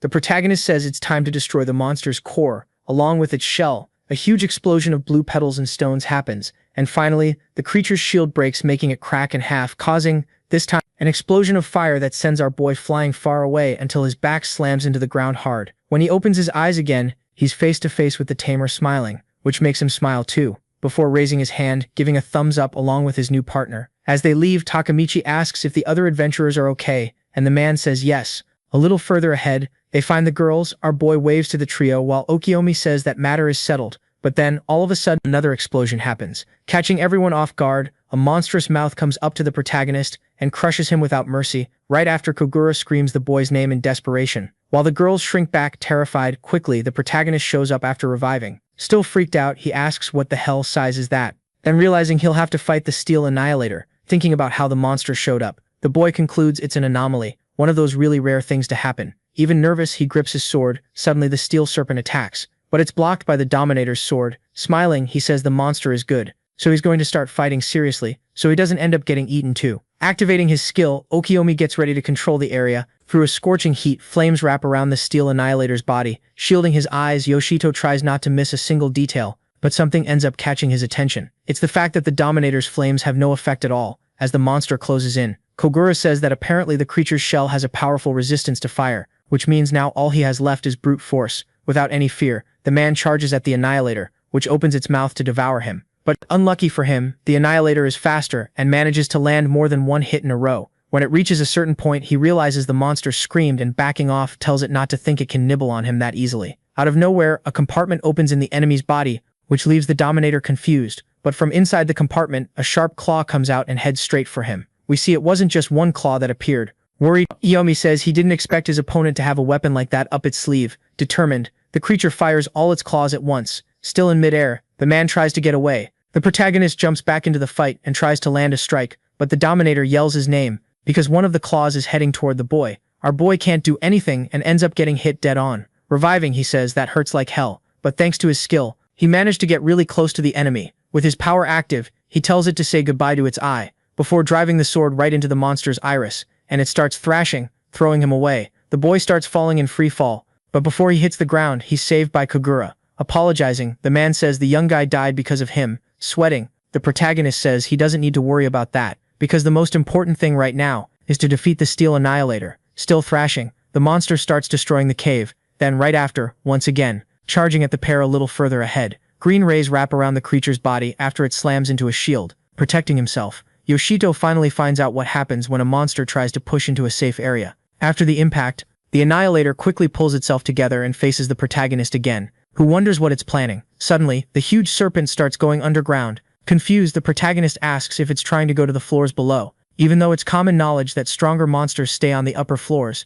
Turning around, the boy says that if the creature attacks the low-level adventurers down there who aren't prepared, a tragedy will happen. Kogura agrees and says that, in fact, if they let the Annihilator get out of there, a lot of people will die. Yoshito quickly moves up to the hole the monster left. then states that the creature really can move between floors. The Dominator then says that normally, each floor has entrances to safe zones, so monsters can't reach other floors, but there are rare exceptions where the beasts are so powerful they end up being able to move using a certain method, which means the Annihilator is one of the exceptions. Explaining, Ukiyomi says those beings are put by the department into a special category, to be exterminated properly. Surprised, the protagonist asks, "What do you mean a special category?" The man then says these monsters are called errors. The info seems to shock our boy. Looking at the huge crater, the Dominator says information about the errors is only shared among adventurers, high-level ones, chosen by the department, so it's better for them to head back, and after reporting the current situation, with not much they can do, the protag just agrees. Both of them get ready to leave, but then all of a sudden someone screams. It's one of the girls from earlier, saying that just a moment ago the guy had died. Thinking fast, our boy remembers he ended up letting the trio see his ability. Nervous, he tries to come up with an explanation and says that actually that was just an illusion, so he didn't really die. Concluding right after that, it's better to tell a lie than traumatize everyone. One of the girls walks up and says that no matter how she looks at it, that stuff on the floor still looks like real strawberry juice. Breaking out in a cold sweat, the protag says his illusion is just like that, quickly convincing the trio. Then the girls let out a loud, clear "Thank you so much for saving us." The scene catches the guy off guard, so he says that he's happy they're all okay, making the girls fall for him even more. Taking the initiative, the short-haired girl asks if he could give her his phone number. Far away, Yuri says she can feel something dangerous happening, while Mana yells that they need to keep going. Ruining the moment, Kogura says everyone already evacuated and it's just them there. The protag says it's fine and that he's coming. Looking at the girl, he says it's time to go. After all, he's sure she doesn't want to get caught by the steel snake again. Walking up, the guy apologizes to the tamer for the delay. The other guy says it's fine, then says he really crushed it and totally deserves a reward. Our boy says he didn't do it for a reward, leaving the man intrigued, smiling. The man says that either way, now it's time to head back to base through the teleport portal, which lets a person connect to another point inside the same magic tower. We find out there's a portal every 5 floors and they're usually placed in safe areas, so as soon as someone reaches a floor with a portal it gets activated for use, just in case. Takamichi says they're lucky to be on a floor with a portal, unlike the other adventurers, who if they get attacked by the snake, won't be able to escape. Kagura agrees and says that's exactly why they need to go back to the management department, so they can coordinate with Fuyune and the others and eliminate the anomaly. Sometime later we see the department head thanking them for the report, then revealing that several people were injured and killed on the lower floors of the tower, which made the association label the Steel Annihilator as top priority among the errors, so an immediate response will be made and all exploration has been suspended. Standing up, Fuyune finishes by saying she'll personally defeat the creature. The tamer agrees. After all, he and the guy weren't able to solve the situation. Then asks the woman to send a group that he'll be part of.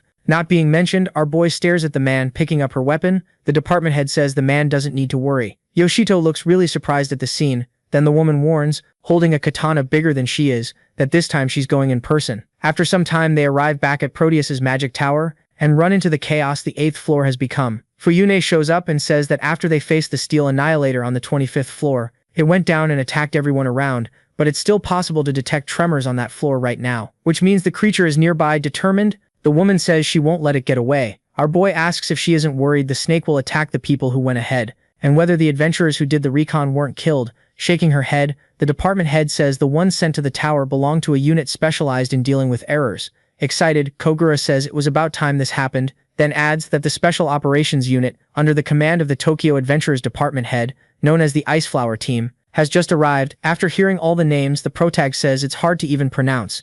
Walking up, a guy says the recon is finished, and as expected, the tremors keep happening on that floor, which means the target is somewhere inside the walls. Turning around, the young man says the names of our favorite duo. Confused, the protag asks what's up. To his surprise, the guy kneels and thanks the two of them for their cooperation, then says the threat is first class, even equivalent to a magic tower boss, so if they can fight alongside the duo they can also minimize the losses. Yoshito asks, wait, what do you mean losses?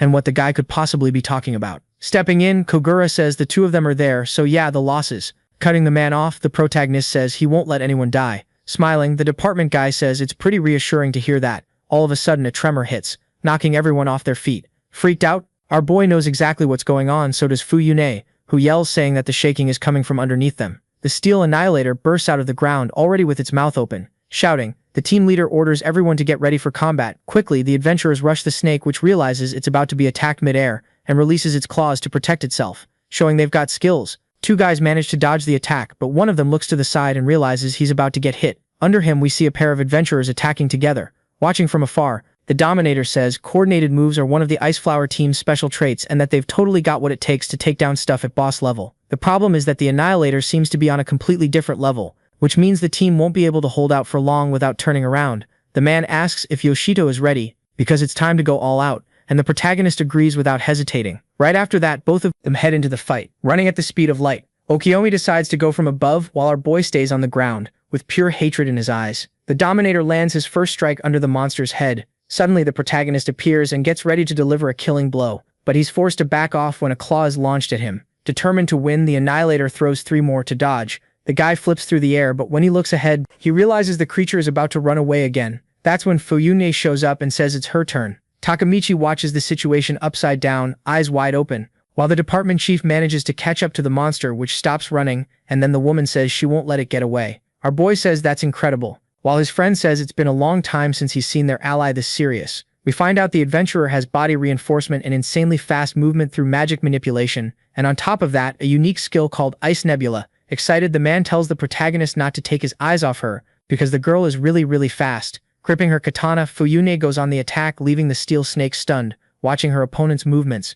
The adventurer decides to start running again. The Annihilator can't even keep up with what's happening, while the department chief takes advantage of that to land hit after hit, jumping into the air as soon as she realizes she's about to be struck. To open up a safe distance with her Ice Nebula skill activated, she starts running again, and back in the air she readies a killing strike. Sensing danger, the giant snake turns to defend itself, but it's too late, because the department chief's katana hits its shell, making a yellow liquid spray everywhere. Mouth hanging open, Yoshito asks how the woman did that, and Kogura explains that her skill boosts her magical power, and since she's a genius when it comes to controlling magic, she ends up landing surgical attacks. Pulling away from the creature, Rito asks for all members to get ready to carry out the extermination of the first-class error. Grabbing his sword, our boy says that apparently it's just him and the man left. Raising her weapon, the department chief gets ready to attack again, but the steel Annihilator decides to release all its claws while thrashing around furiously and letting out a roar from its mouth. The Ice Flower team leader says that like this, they won't even be able to get close. The giant snake keeps moving in a frantic way.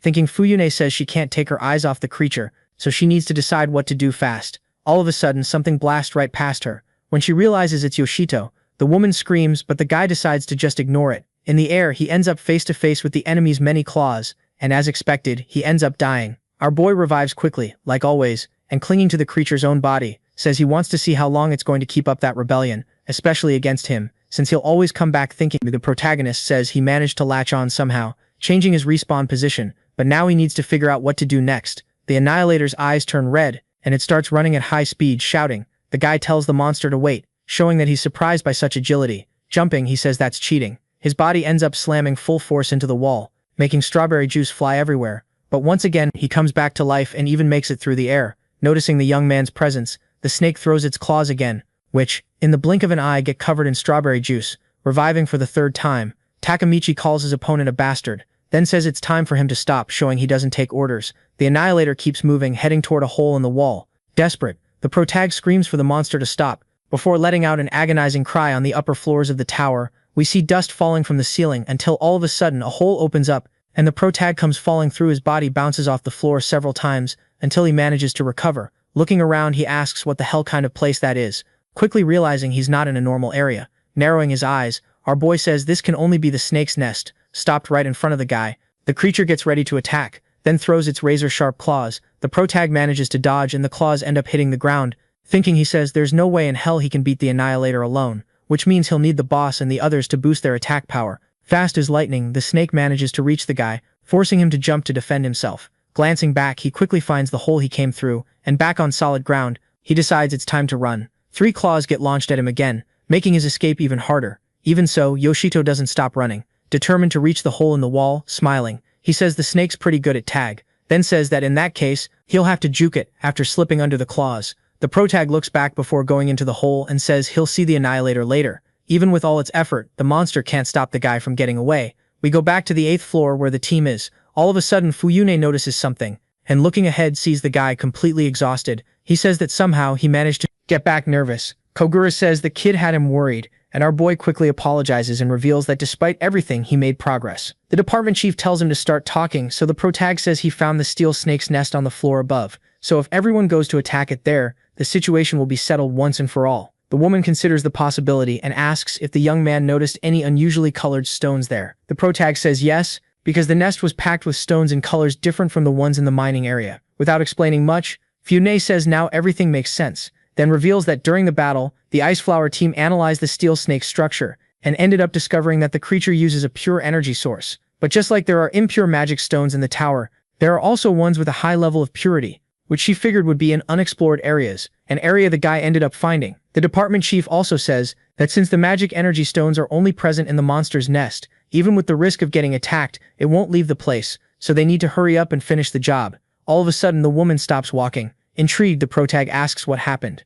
Turning around, she says he needs to show the way. A little while later, Yoshito reaches the nest and finds the giant snake making a little O with its mouth. Watching, our boy figures out how the creature refuels. A hand comes out of the hole behind him. It's the team leader's, who looks like he had to work like crazy to climb up, sweating. He says the guy did a good job managing to climb up such a steep hole so easily. All of a sudden, Rito and Kogura show up too, both coming out of the hole without any trouble, which leaves the team leader shocked. Moving to the front, the woman says it's time to start the battle, so all members need to go all out and attack at full power. Everyone starts running right away, aiming to destroy the target. The Steel Annihilator quickly notices the group's presence and starts roaring furiously. Okiyomi then says that as a king tamer, against something on that level, he can't show any weakness, so he'll give it everything he's got to send the snake flying. Sensing the man coming closer, the creature opens its giant mouth, but the tamer isn't intimidated, and he lands a killing blow with his flaming sword, causing a crack in the monster's body, which ends up getting launched into the air. A huge boom happens when the Annihilator's body slams into the wall.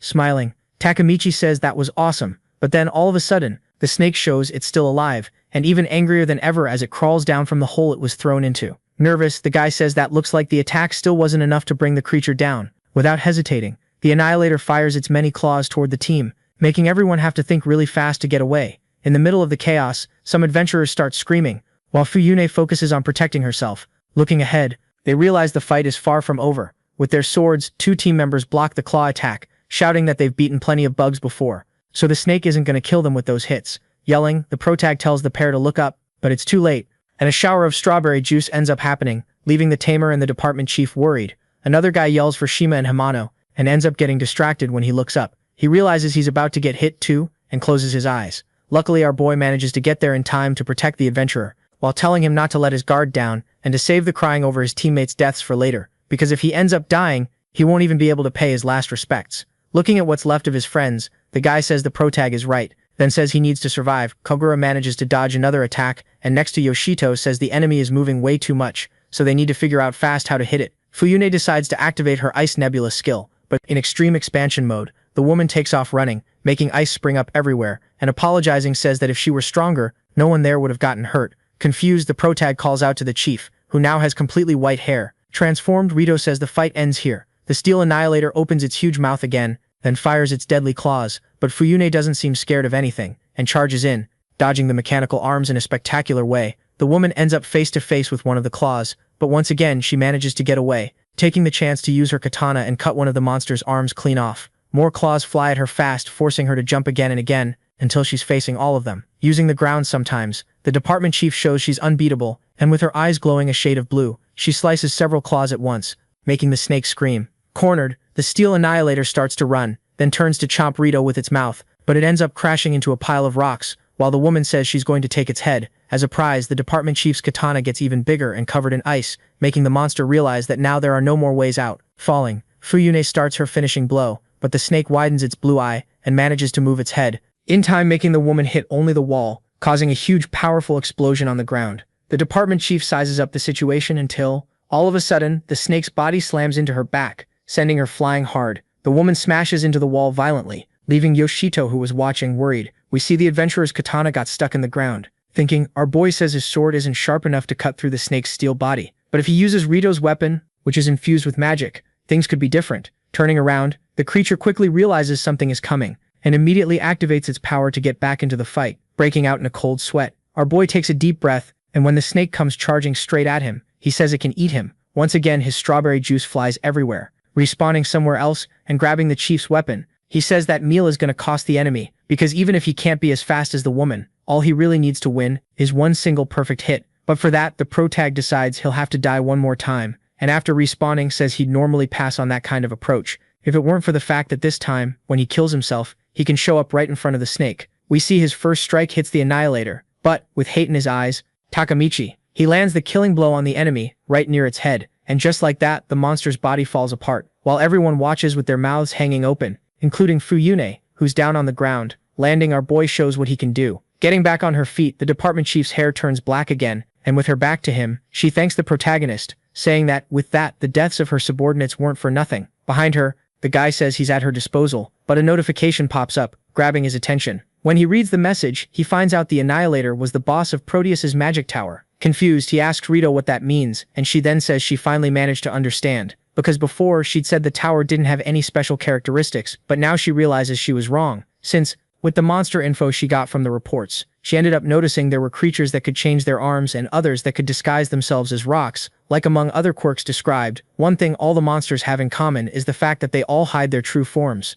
and the Steel Annihilator wandering all over the tower was the one that hid its true nature the most. Looking at the creature, Yoshido asks if the chief means the snake was the boss of that tower. The woman says yes, then adds that normally a boss doesn't leave its room on the top floor, so what happened was pretty rare. Our boy says he gets it, and that he ended up landing the finishing blow. Intrigued, the woman asks if he didn't want that scratching his head. The guy says that honestly, if it weren't for her Okiyomi and the Ice Flower team, he wouldn't have pulled it off, and even if he talked big earlier, people died, which means that in the end he needs to get a lot stronger. Proteus's tower starts to disappear. We're taken to the administration department, where the protagonist hands over, without hesitating, the item he got to Rito. Curious, the woman asks if the object dropped from the tower. Our boy says yes, and then hands over. Right after that, a bunch of magic stones. Seeing the pile of items, the chief says that's basically harassment. The guy says it's not. After all, beating the boss was everyone's achievement, so it's not fair for only him to get the reward, so he chose to hand the reward over to the administration department, with Kogura's approval,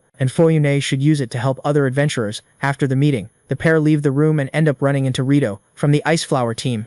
Walking up, the young man says that, to be honest, he'd been waiting for them, because he has a favor to ask. Getting straight to the point, he says that, as the two of them probably know, the exploration of the great demonic tower of Zeus will start soon, which his team will be taking part in, and once again he'll be the leader, but after the last operation, he doesn't want to see his teammates die anymore. Catching the protagonist off guard, Rito begs them to train him. We find out that, after the events of taking down the Steel Annihilator, a month has passed, and in the department building, we see the Ice Flower team leader panting. With his power activated, the guy starts running, heading straight for Kogura, who immediately manages to block the attack. The two of them start an intense exchange of blows, even getting blocked over and over. The black-haired guy doesn't give up, and attacks again with determination. Looking back, the Dominator realizes Yoshito is going to attack him too, and without any effort, puts his sword in front of his body to stop the young man, while also sending him and the team leader flying back. In midair, the protagonist doesn't let go of his sword for even a second. Same with the other young man. With a hand on his hip, the Dominator says the two of them are still way too naive,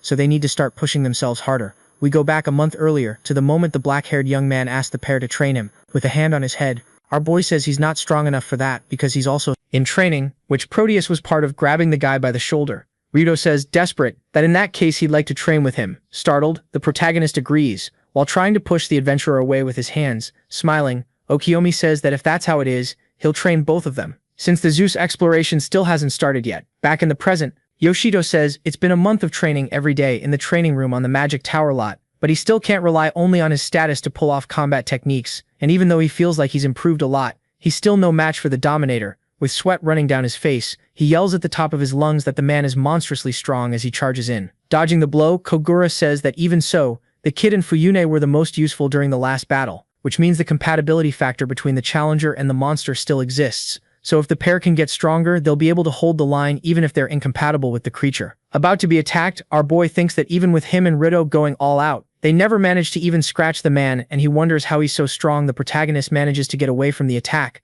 But suddenly, the leader of the Ice Flower team shouts his name. Getting the message, both of them charge at the Dominator again, going for a multi-direction attack. The problem is that Okiyomi isn't messing around and activating his ability. He says he'll dominate the area with his intense heat. Terrified, the protagonist realizes they're screwed now. A huge explosion of flames happens. Sitting down and leaning against the wall, the pair concludes there's no way. Looking back, the man says their coordination has improved. Standing up, Takamichi says that doesn't matter at all, if they still can't beat him. The Dominator then says the goal there isn't to win, but to manage to channel both of their full strength into a magic tower. Rito says that doesn't make the situation any less frustrating. Chuckling, Kogura tells them to push themselves harder. Then the three decide to leave. Suddenly, something catches our boy's attention, and he quickly calls out to his friends. Looking at the screen, the man says the time has come. Determined, the leader of the Ice Flower team clenches his fist and says that this time, he'll protect his subordinates. A few days later, At the testing site for candidates to take part in the attack operation on Zeus, a man announces that the skill check is about to begin, so everyone there should form teams to challenge him in Fuyune. After the explanation, the guy with glasses asks the first people in line to step forward. Staring at them, the department head says Yoshito told her about them, then says it's time for both of them to show how strong they've managed to get. Right away, Yuri and Mana get ready to fight. We're taken to Zeus's great magic tower, more specifically to the 60th floor, where Okiomi and Yoshito are. We find out the tower conquest operation has begun,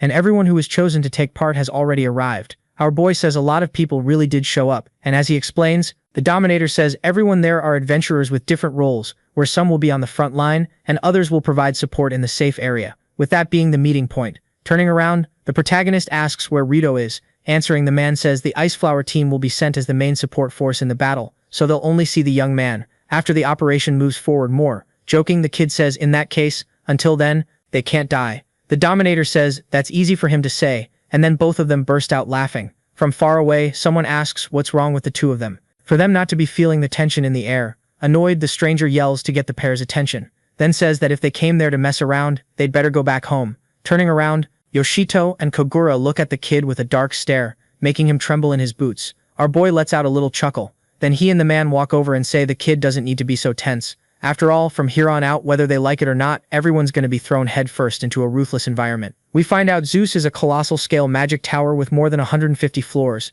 and up to that point, 59 have been conquered, and the huge number of deaths in the conquest of the 60th floor forced the department to organize a conquest operation. Thinking, the protagonist wonders what could have killed so many people. In a hot area like that, sweating, he says it's like the sun is right over his head. Beside him, the Dominator says that as soon as they enter the hot zone, it's like they start taking damage, with group healing magic being the only way to keep going, so if something happens to the adventurers responsible for that part, they're screwed. And then the man claps his hands to get everyone's attention, and then he tells everyone it'll be necessary to work as a group. That way, the ones responsible for healing should focus on that, while the rest protect them. Thinking it over, our boy gets worried about the possibility of starting to take damage because of his inversion ability, an ability he still hasn't told anyone about, so he won't draw unwanted attention. Looking around at the surroundings, the kid he says that if heat damage is treated like a status condition, just like Persephone's curse, but before he can finish his thought, a message pops up, warning that because of the heat wave, he'll take continuous damage. But just like the protagonist figured, his reversal skill takes care of everything, and he won't even need healing magic. Walking up, the young guy calls out to the tamer and says he's resistant to heat, so he'll go ahead and check if it's safe. Everyone's left with their mouths open watching the kid walk off. Then they conclude there's nothing they can do. Still running, Yoshito says he knows he pushed it, but he had to do that to keep up appearances. Out of nowhere, something nails him dead on, making him faceplant into the ground while his strawberry juice gets sprayed out. Before blacking out, our boy realizes he fell into an ambush, and reviving again, he says the enemies really are cheaters. Seeing the young guy is back, the creatures get ready to attack next. They all rush him with daggers in hand. Luckily, the protagonist manages to grab his sword to block the strikes, making the hell mosquitoes have to back off. Grinning, he says he trained for a whole month, so if it's a straight-up fight, he won't go down easy. Closing in, our boy throws his first strike, but the monsters quickly fly off to another spot. Seeing what his opponents look like, Takamichi wonders if those are angel wings, then concludes he'll have to fight the squad of holy assassins. Worried, he says angels that are from hell don't sound like anything good, saying as he runs that either way, whatever. Quickly, the kid manages to get close to the creatures and attack to protect itself. One of them pulls out a different kind of weapon, forcing the protagonist to jerk his head hard to stay alive and keep breathing. Staring down the monster, he says, if this were a month ago, he would have fallen for that trick, but now, that won't work. Seeing nothing seems to shake the enemies. Our boy says they really are tough, just like you'd expect from monsters from a huge magic tower. All of a sudden, a dagger flies at him. Luckily, he manages to knock it away, showing why they're hell angels. The creatures regroup, but this time to run away. The protagonist decides to chase after them, but he quickly realizes he's being lured deeper into the place. In the middle of the heat and flames, he asks where they went, but there's no buzzing at all, completely still, and not saying a word. Yoshito reads the situation. Suddenly, the monsters drop down from the ceiling. The protagonist's eyes go wide, shocked, and grabbing his sword again, he manages to jump back and get away without a scratch from the strike, which only hits the ground. But out of nowhere, yellow crystals fly at him, and when he realizes they're bombs, it's already too late. An explosion goes off, blasting him away. Trying to stay on his feet, our boy wonders what's up with those explosive magic stones, but before he can get any explanation, another explosion goes off, making him scream as he goes flying. This time, his attempt to stay standing fails. Seeing the kid went down, the angels start moving and spreading a rain of explosives as they do. Shaking and sweating, the protagonist says this has got to be a joke, before getting hit dead on by a colossal explosion, which this time sends him straight back to spawn. Reviving again, he tells the monsters to stop getting so full of themselves. After taking a hit, One of the creatures hits the ground to protect their ally, the others throw daggers, but the protagonist manages to dodge every single one, and slipping away from yet another explosion, he says he's got it now. Without hesitating, he lands a killing blow. But another angel shows up right behind him, forcing him to spin around fast and counterattack. From the impact, the creature gets launched away. Seeing that, our boy smiles, and as he closes in, he says he'll give his opponent an explosive death too. Then he drives in his sword, while magic stones fly everywhere. The angel raises its arm, shaking all over. We see Takamichi already booked it, and the creature gets swallowed by the explosion it caused itself. Our boy watches everything from a distance, noticing as he gets back up, some marks on his arm. Surprised, he says light burns are healing really fast with the reversal of intense heat. Suddenly, a message appears saying that since the number of explosive magic stones the source of the heat has decreased, the continuous damage caused by the intense heat has been reduced, and looking at the stones, the protagonist finally figures out why it feels like hell in there, since the magic stones are concentrated right in that area, which means if he destroys them all, the intense heat won't be a problem anymore. Running, our boy kicks off his plan, causing another huge explosion that covers the whole area. Meanwhile, in a safer zone, the team looks over the situation, nervous. A guy yells and says his HP is dropping, so the other adventurers need to move fast with healing magic. Scared, a pink-haired girl activates her staff, making everyone's health get restored. The problem is, the process leaves her exhausted. Suddenly, the guy starts yelling again, asking why she's resting, instead of just casting another heal already. Since their lives are in her hands, someone grabs the young man by the shoulder. Leaning in close, Kagura asks if he doesn't think he's pushing her too hard. Then thinking that the situation is bad, since the monster's attacks are brutal, which makes everyone's vitality there drop over time, and there's nothing they can do to make it worse. Red eyes appear behind the adventurer with healing power. The tamer turns around when he hears a scream, freaked out. The other adventurers say, "Monster took down healer." A girl comes up and says she'll heal her, but a hand grabs her clothes. The annoying guy shows up and tells her to let the girl die, because instead of wasting heals on her, she needs to heal the others. Suddenly, something starts coming down from above. It's one of the Hell Angels, watching the pair.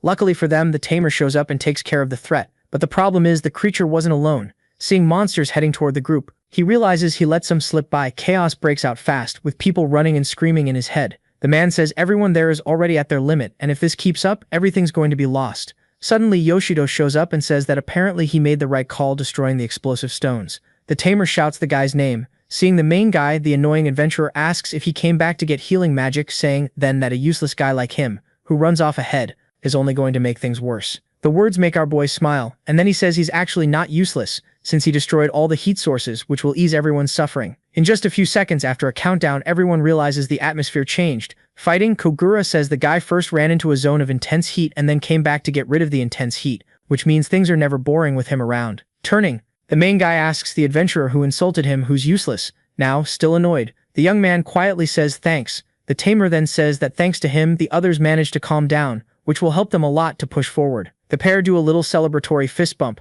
We find out the intense heat zone covered floors, 61 to 64, and that Takamichi pushed ahead and destroyed every stone he could. Because of that, there were no casualties on the front line, and the group moves smoothly through the floors. Somewhere else, lit by torches and with cracks in the ground, a Hell Angel pulls a chain. While others watch the situation, suddenly something seems to start coming out of the ground. A creature that's a mix of a snake and a three-headed flying dragon. Elsewhere in the tower, Okiomi announces to everyone that they just arrived on the 65th floor. Suddenly, something catches the main guy's attention. He turns and says a teleport portal has been activated too. Beside him, the man says that'll make it easier to go back and forth between the lower floors. But before anything else, they need to let everyone rest in the safe area on the lower floor. Completely exhausted, the annoying adventurer asks how the pair still have energy after all that. Thinking, our boy figures the reason is that he was trained by the tamer, playing it off. He says he trained hard until not long ago, but the most important thing is they can rest there, while he and the man scout the surroundings. Seeing the guy was about to argue, the main guy says he doesn't need to worry about their fighting strength, since from that moment on they'll have support from the Ice Flower group. Ryudo shows up and says they finally met up, then saying that the monsters left behind were defeated by his team, and that the people supporting the rear started gathering resources, so they've got some free time. Looking at our boy, the young man says he showed up right on time. Greeting the adventurer, the main guy thanks him for the help, while the others feel relieved. Sometime later we see the team exploring Kogura, then comments that apparently there isn't a heat wave on this floor, and as he turns around, Yoshito asks if it'll be easier to push forward. But the leader of the Ice Flower team says not necessarily, because based on his experience there are floors where the situation changes drastically, and mid-boss rooms are everywhere in that tower, which would be a problem if Zeus weren't huge. Seeing the protagonist's stance, Rito gets confused. Our boy then says that this time, the guy really needs to protect his subordinates. Intrigued, the young man asks why he said that, finding out quickly that it's because they've just arrived in a boss room. After opening the doors, the team starts entering the hall, seeing everything pitch black in front of him. The protagonist says that seriously, those bastards never give them a break. Suddenly red eyes appear, and the three-headed creature shows who owns the place. Its name is Annihilator Hydra. Shouting, the team leader tells his companions to get ready for battle, to keep the creature from deciding how the fight will go. The monster charges at the group with each head going in a different direction. Intrigued, our boy wonders why the Hydra is chained up, then says something's off, so Rito shouldn't let his guard down. Quickly, the team manages to restrain the creature's three heads, which end up getting yanked along with the chains. The black-haired guy takes a deep breath, looking relieved. But then, all of a sudden the monster starts moving, and new heads pop out instantly. Mouth hanging open, the protagonist says the Hydra has regeneration, and now that it broke the chains, it's finally completely free to do whatever it wants. Extending its claw, the monster gets ready to grab Rito first. Worried, Takamichi yells for the guy, but he tells him not to worry. After all, they did the same training. After being blocked, the creature starts looking for other targets, while the Ice Flower team leader says he's not going to die. With one mouth open and one paw raised, the Hydra gets ready to attack other members of the group, but the guy stops it, running in and saying he's not going to let his subordinates die either. Because one thing the monster doesn't know is that everyone there went through brutal training and countless challenges. Suddenly a sphere of energy starts forming in the creature's mouth, but everyone manages to dodge the attack, and in midair Ryudo says his team has no dead weight. The four of them get ready to attack in a coordinated way, so they all strike with their swords at one specific point. Watching the battle, Yoshito says the team's moves really are more coordinated now, and beside him Kogura agrees and says they don't need to worry about the group, so they should just jump in and attack too. While running, the protagonist says the Hydra is regenerating the cut-off heads, but the other wounds aren't healing, which means they should focus on other parts besides the head. Disagreeing, the tamer says the creature's body is way too big, and even if they deal damage on the surface, they won't be able to do anything fatal. So first they need to figure out why the heads regenerate, and that'll only happen if another head gets cut off. As he swings his greatsword, the man seems to have gotten the situation and yells for the guy to use magic analysis. Quickly, our boy obeys and activates his skill, then concludes that in the head that got cut off, there's a huge magical flow. Explaining, he says there's a magic core connected to each neck, which is why the creature regenerates so fast, which means there's only one thing to do. Charging in with his ally, our boy says it's time to destroy the cores. When it's attacked, the Hydra roars fiercely and decides to start using its wings, kicking up a gust that makes Takamichi shield his eyes. Everyone watches the creature take off, until suddenly spheres of energy come out of its mouth again and get fired toward the team. In the middle of the chaos, the guy and the tamer try not to get hit. Out of nowhere, a piece of the chain appears in the air and almost hits our boy. Thinking, he says it looks like there's a seal on the collar. The man asks what happened. Turning around, the protagonist says the collar caught his attention. Kogura says he saw the seals and says that they're probably what's sealing each head's attacks. Still intrigued, Yoshito wonders why. Then one of the collars has a seal in a different color, and why the red seal is giving off more magic than the others. Our boy quickly concludes that one of the heads is stronger than the others, which means there's a head that still hasn't attacked yet. Right, the one in the middle, and if the collar with the red seal is hers, things are going to get complicated. Watching the Hydra up in the air, he realizes it's getting ready for another attack, and it'll definitely come from the head that hasn't been used yet. A huge fireball gets launched toward the team, and when it hits the ground it releases these black lightning-like bolts. Shouting, Okiyomi says everyone needs to dodge right now. Obeying, the group jumps into the air. Worried, the protagonist thinks the electricity spread through the whole hall and there's nowhere to run. All of a sudden, Raiju yells out of nowhere saying the energy isn't fading, and when the team members step on the ground, they end up getting electrocuted. Nervous, our boy says he finally figured out what the creature's plan was. Even while getting shocked, the tamer stays steady. But then it's the kid's turn to put his foot on the ground, and unlike the man, he starts screaming. Realizing right after that even though it hurt, the hit wasn't enough to kill him, which means the others should be fine, but when he looks back, he finds out that's not really the case. Not understanding anything, Takamichi asks what happened. A message pops up, warning that in the paralysis state the target will become completely unable to act when affected, but thanks to his inversion ability, nothing happened. Looking at the tamer, the kid thinks that this was totally outside his plans, and to make it worse, now he'll have to face the Hydra alone. The monster locks onto the young guy without hesitating. Then it fires off several energy spheres. Running, our boy wonders what he's gonna do, because besides not being able to finish the creature, if it aims its attacks at the rest of the team, everyone's gonna go down all at once. Lost in his thoughts, he doesn't notice when the monster gets close, and he ends up getting thrown far away by one of its wings, slamming into the wall. The protagonist says he only had to think it, and the monster started doing it, but he won't allow it. An energy sphere gets launched toward the members who are paralyzed, but the protagonist steps in front and gets the worst of it, then reviving right in front of one of the enemy's heads, which, without hesitating, lands another blow. Once again, Yoshito dies and revives. Seeing another attack coming, he says he won't be able to stop both heads, while the creature stares at him with its red eyes. Suddenly Mana shows up and says she'll take the head on the right, while Yuri takes the one on the left. A bit farther back, the young woman agrees. The protagonist looks behind him, startled, at the door. The dark-haired challenger readies her attack and says her friend can leave it to her, showing she's stronger than ever. Sakia launches herself into the air, spinning non-stop, and when she gets close enough, she draws her two swords. Her eyes lock onto the Hydra's neck. So, with several rapid consecutive strikes, she does her part of the job. With the attack, the creature fires an energy sphere, which ends up hitting the ceiling. But our boy realizes something's off, and looking at another sphere, he figures he won't be able to stop the attack this time. Shiramachi tells him not to worry because she'll intercept the hit. Using the staff she got, she launches a ball of water that collides with the Hydra's energy sphere, causing a huge explosion in shades of blue. Part of the flames hits the creature, which now only has two heads left.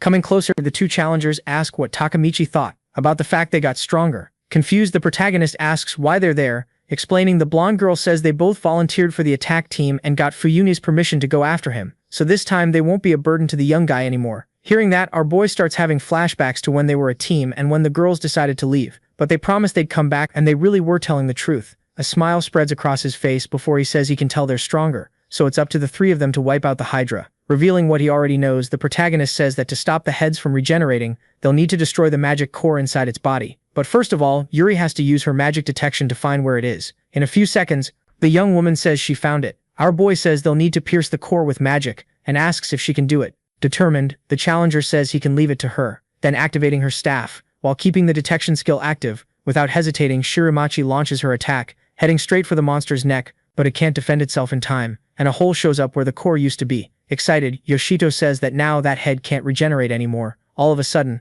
the creature takes flight again, quickly realizing what's going on. The protag says it's planning to paralyze them, so they need to counterattack while there's still time. The guy and Mana charge at the beast with everything they've got, and together they get ready to land a coordinated strike. They both aim in different directions, forcing the creature to throw the sphere at the protag right in front of it. Down below, the bold brunette yells for her ally. Up in the air, our boy figures the Hydra is smarter than they thought since it managed to set up another attack casting a spell. Shiramachi says it's fine, because she'll be faster. Another one of the monster's cores goes flying. The creature ends up screaming and out of strength drops to the ground. But showing it's not over yet, it fires another energy sphere, heading straight for the staff-wielding girl. Sensing something coming, her eyes go wide while her friends start screaming. Out of nowhere, Ridu shows up and says that just when he managed to recover from the paralysis, he's going to get hit again, but at least this time, he'll be able to protect his allies. Nervous, the protag calls out to him and asks him not to do that. Taking a deep breath, the ice team leader starts to smile and right before getting hit head-on, says that's his wish. Everyone watches with their mouths hanging open. As the guy's body gets blown away by the explosion,